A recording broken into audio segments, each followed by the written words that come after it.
ဖះကိုအာယုံပြုတ်ပြီးတော့ပူဇော်လိုက်တော့ပါဖြစ်ကုသိုလ်ရအဲ့ဒီကုသိုလ်ရဲ့အစွမ်းတကူကြောင့်စီးပွားရေးတွေအဆင်ပြေလာတယ်လောက်တာကိုင်းတာတွေအဆင်ပြေလာတယ်ဟောဒီလိုဖြစ်ရ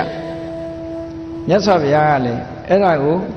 အဓိကထားပြီးတော့ဟောတာပဲဒါကြောင့်မို့တရားချစ်ခင်သူတော်စင်ပြိဿပေါင်းတို့ဗုဒ္ဓဘာသာဆိုသည်မှာ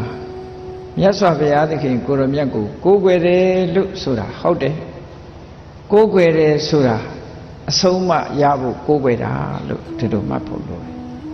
မြတ်စွာဘုရားရဲ့အသိဉာဏ်ကိုယုံကြည်လို့ကိုးကွယ်တာ